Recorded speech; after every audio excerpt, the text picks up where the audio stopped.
ये कहानी कैंडिस और उसके पति जोल की है। कैंडिस जो कि एक टीचर थी और जोल जो कि एक डॉक्टर था। उन दोनों ने ये फैसला किया कि वो लोग एक गांव में जाएंगे और लोगों की मदद करेंगे। और अब वो लोग एक गांव में आए, वहाँ पर लोगों की मदद कर रहे हैं और सारे गांव वाले उन्हें बहुत प्यार करते हैं। और वहीं दूसरी तरफ उनका बेटा एली गाँव में सबके साथ खेल रहा है। लेकिन फिर एक दिन उसका ध्यान एक गुफा की तरफ जाता है। उसका खिलौना उस गुफा के अंदर जा चुका है और एली उसे उठाने के लिए अंदर जाना चाहता है। लेकिन उसके दोस्त रोसेल और थॉमस उसे मना करते हैं कि वहाँ मत जाओ। मम्मी ने कहा था कि वहाँ पर शैतान रहता है। लेकिन एली उनकी बात नहीं मानता। वो उस गुफा के अंदर चला जाता है। अचानक उसे एहसास होता है कि उसके पीछे एक साया है, लेकिन वो ध्यान नहीं देता। लेकिन उसके बाद उसके सामने एक आदमी आता है जिसे देख के एली डर जाता है और एली अपने दोस्तों के साथ वहाँ से भाग जाता है। इन सारी बातों से अनजान जोल और कैंडी गाँव वालों के लिए पार्टी कर रहे हैं, उन्हें खाना खिला रहे हैं। सब कोई बहुत खुश है क्योंकि कल एली भी इस गाँव के चर्च का हिस्सा बनने वाला है। कैंडिस अपने बेटे को समझाती है कि कल तुम्हारे लिए एक बहुत बड़ा दिन है। लेकिन ना तो बेचारी कैंडिस को और ना तो आपको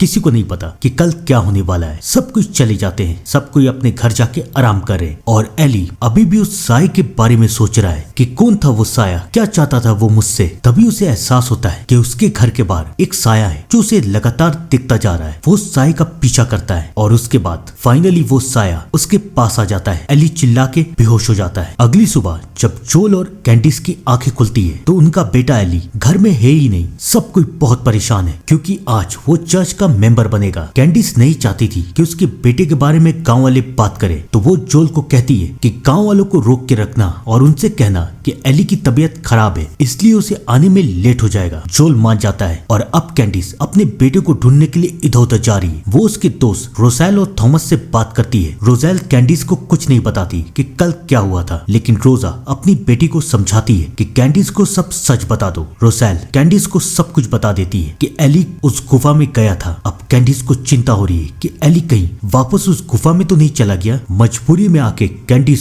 उस गुफा के पास जाती है और कैंडिस के सामने भी वही आदमी आता है। कैंडिस उससे पूछती है, मेरा बेटा कहाँ है? तुमने मेरे बेटे को देखा है क्या? वो आदमी कहता है, आओ मेरे पीछे। उस आदमी के बारे में ये मशहूर था कि ये काला जादू करता है और शायद ये शैतान का पुजारी है। कैंडिस को बहुत डर लग रहा है, लेकिन अपने बेटे को बचाने के लिए वो उसके पीछे जाती है। वो कैंडिस को लेकर अपने घर जाता है, जहाँ पर कैंडिस ये देखती है कि एली सो रहा है। वो उससे पूछती है, इसे क्या हुआ? तो वो आदमी कैंडिस को समझाता है कि अभी अपने बेटे को आराम करने दो, मैंने इसे सूप पिला दिया है और मेरी मानो तो उसे यहीं पर रहने दो, जब सही वक्त आएगा तो मैं इसे तुम्हारे घर भेज दूंगा। लेकिन कैंडिस उस आदमी की बात नहीं सुनती। वो अपने बेटे को लेके वहाँ से चली जाती है। वो अपने बेटे को समझा रही है कि चलो हमें चर्च चलना है और एली भी इसके लिए तैयार है। तभी गाँव की एक बुरी औरत उन दोनों के पास आती है और वो एली को कांग्रेचुलेशन बोल रही है क्योंकि आज एली के लिए बहुत बड़ा दिन है। लेकिन तभी औरत एली की आंखों में कुछ ऐसा दिखती है जिसे देख के वो चिल्लाने लगती है, दूर जाओ, मुझसे दूर जाओ, मुझे माफ कर दो, मैं तुम्हारे सामने कभी नहीं आऊंगी। कैंडिस को समझ में नहीं आ रहा कि इस औरत को ऐसा हुआ क्या। खैर छोड़िए, वो एली को लेके फाइनली चर्च पहुंचती है। फादर सबको प्रेयर करवा रहे, लेकिन तभी कैंडिस का ध्यान जाता है कि चर्च के अंदर एक बिच्छू घुस रहा है। ये बिच्छू चर्च के अंदर आया कहाँ से? और उसके बाद ये बिच्छू एली के पास चला जाता है। ऐसा लग रहा है कि शायद एली इस बिच्छू को कंट्रोल कर रहा है, लेकिन कैसे?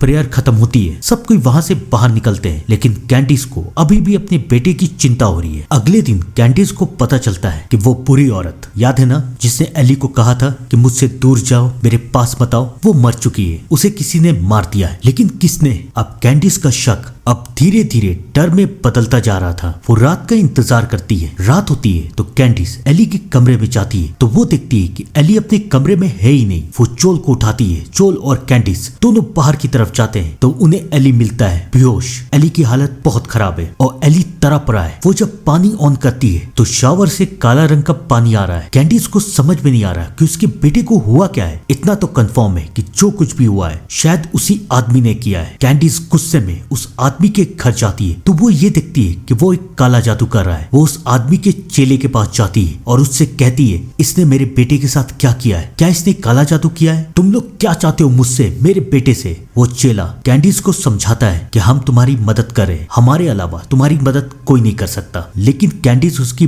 बात नहीं मानती। अब धीरे धीरे ये खबर पूरे गांव में फैलती जा रही थी कि एली के साथ कुछ गलत हुआ है। शायद एली के ऊपर एक शैतान का साया है। लेकिन कैंडिस को इन सारी बातों की फिक्र नहीं थी। वो तो अपने बेटे का ख्याल रख रही थी, लेकिन धीरे धीरे हालात बद से बदतर बनते जा रहे थे। कैंडिस और जोल जब भी एली के सामने प्रेयर करते तो एली तड़पने लगता, वो कुछ अजीब सा बिहेव करता। अब धीरे धीरे कैंडिस को शक होने लगा कि शायद उसके बेटे के ऊपर काला जादू किया गया है। वो फादर को जाके सब कुछ बता देती है और फादर ये तय करता है कि वो एली को जाके चेक करेगा। अगले दिन फादर वहां आते हैं, वो एली को चेक करते हैं, लेकिन वो ये देखते हैं कि एली का टेम्परेचर 200 से भी ज्यादा है और उसकी सांसें चल भी नहीं रही है। ऐसा कैसे हो रहा है? फादर एली से पूछते हैं, तुम्हें कुछ महसूस हो रहा है क्या? एली हंसता है और कहता है, मुझे सब मालूम है। आपके साथ क्या हुआ था, आपके साथ क्या होने वाला है, आप जानना चाहते हैं? मैं आपको बताऊं? फादर भी डर जाते हैं कि एली के साथ हुआ क्या है। वो कैंडिस और जोल को जाके सब कुछ बता देते हैं कि कैंडिस का शक सही था, तुम्हारे बेटे के ऊपर काला जादू हुआ है। जोल को अब भी इन सारी बातों पे यकीन नहीं है, लेकिन कैंडिस फादर से कहती है कि आप सिर्फ आप ही हमारे बेटे को बचा सकते हैं। मैं चाहती हूँ आप एक्सोर्सिज्म करें। जोल इसके लिए तैयार नहीं है, लेकिन फादर और कैंडिस के समझाने के बाद फाइनली जोल मान जाता है। अगले दिन फादर एली के पास आते हैं एक्सोर्सिज्म करने के लिए, लेकिन क्या ये सब इतना आसान है? आइए जानते हैं। फादर प्रेयर पढ़ना शुरू करते हैं और एली हंस रहा है कि तुम कुछ नहीं कर सकते, तुम मेरा कुछ नहीं बिगाड़ सकते, मैं सबको मार दूंगा। और उसके बाद एली के अंदर का शैतान फाइनली बाहर आता है। फादर प्रेयर करते रहते हैं और एली फादर को नुकसान पहुंचाता रहता है, कभी उन्हें डरा रहा है, धमका रहा है, लेकिन फादर अपना प्रेयर छोड़ते नहीं और फाइनली एली बेहोश हो जाता है। फादर को ऐसा लगता है कि शायद उसने इस शैतान को एली के शरीर से निकाल दिया है। अब कैंडिस और फादर दोनों बहुत खुश है, लेकिन तभी वहां पर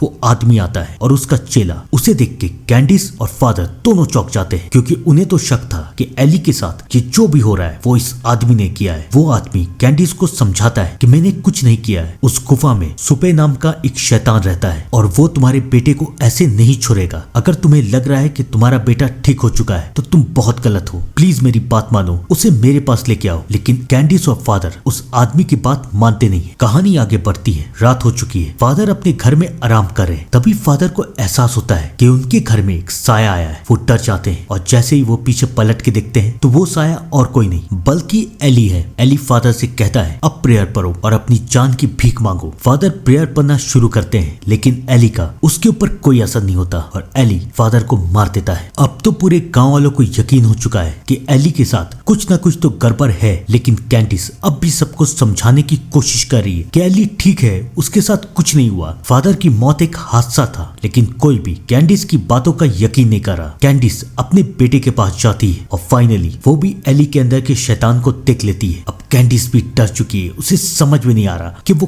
क्या करे, वो कैसे अपने बेटे को बचाए। रात हो जाती है और एक बार फिर से एली के अंदर का शैतान जाग जाता है और इस बार वो हमला करता है जोल पे। जोल जिसको शुरुआत से यकीन नहीं था कि शैतान जैसा कुछ होता है, उसे ये भी नहीं लगता था कि उसके बेटे के अंदर कोई शैतानी आत्मा है। लेकिन आज वक्त था जब जोल को इन सारी बातों पे यकीन होगा। वो आत्मा जोल के सामने आती है और जोल को इंजर्ड कर देती है। जोल मरते मरते बचा है। अब कैंडिस समझ जाती है कि अगर उसे अपने पति को और अपने बेटे को बचाना है तो उसे उस आदमी के पास जाना ही पड़ेगा। वो एली को लेके उस आदमी के पास जाती है और उससे पूछती है, कौन है ये शैतान, क्या चाहता है मुझसे? और वो आदमी एली को सब कुछ बता देता है कि ये एक मामूली शैतान नहीं बल्कि सुपे है। ये जिसके भी शरीर में चला जाता है तो वो तब तक नहीं जाता जब तक वो इसकी जान नहीं ले ले, इसकी आत्मा नहीं ले ले। तो उस शैतान को तुम्हारे बेटे की आत्मा चाहिए और जब तक ऐसा नहीं होगा तब तक वो शैतान सबको मारता जाएगा। कैंडिस ये सुन के डर जाती है। वो उस आदमी से भीख मांगती है, प्लीज मेरे बेटे को बचा लीजिए प्लीज। वो आदमी कहता है, ठीक है, मैं अपने तरफ से कोशिश करूंगा, लेकिन इसकी उम्मीद बहुत कम है। फाइनली वो सब एली के साथ एक आखिरी एक्सोर्सिज्म कर रहे हैं। वो आदमी अपनी पूरी शक्तियों का जोर लगा देता है और फाइनली एली के अंदर का वो शैतान बाहर आता है। उस शैतान और उस आदमी के बीच में बहुत बड़ी लड़ाई होती है। वो आदमी कोशिश करता है कि वो शैतान को एली के शरीर से निकाल दे, लेकिन बेचारा ऐसा कर नहीं पाता। वो शैतान एली के शरीर से तो निकलता है, लेकिन उसके बाद वो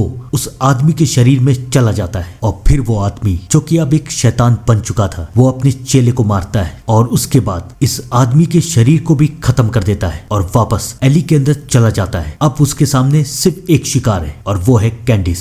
वो हंसता है और कहता है, तुम कमजोर हो, तुम कभी मुझे नहीं रोक पाओगी। पाओगी। मैं तुम्हें भी मारूंगा, तुम्हारे पति को भी, और आखिरी में तुम्हारे बेटे को भी। तुम कुछ नहीं कर पाओगी। कैंडिस को समझ में नहीं आ रहा था कि वो क्या करे, और तब उसके दिमाग में एक आखिरी आइडिया आता है। वो शैतान से कहती है मुझे तुम्हारे साथ सौदा करना है। वो शैतान भी सुनने को तैयार है। कैंडिस उससे कहती है कि तुम मेरे बेटे को छोड़ दो और उसके बदले मैं तुम्हें एक नया शरीर दूंगी और मैं अपने बेटे और पति को लेके इस गांव से दूर चली जाऊंगी। वो शैतान मान जाता है क्योंकि अब तो सबको पता चल चुका था कि एली के अंदर शैतान है। तो अगर वो शैतान एली के अंदर रहता तो शायद गांव वाले उसे मार सकते थे। लेकिन सवाल अब भी वही है कि कैंडिस किसका शरीर लाके देगी। हमें दिखाया जाता है कि रोज की तरह थॉमस और रुसैल खेल रहे हैं लुका छिपी, और तभी कैंडिस वहां आती है। वो रुसैल से कहती है तुम लोग लुका छिपी खेल रहे हो ना, चलो मैं तुम्हें छुपने के लिए एक जगह बताती हूँ। अब समझ में आया कैंडिस किसके बारे में बात करी थी। अपने बेटे को बचाने के लिए कैंडिस कुछ भी करेगी, कितने भी नीचे गिरेगी, लेकिन उसे अपने बेटे को किसी भी हालत में बचाना था। वो शैतानी आत्मा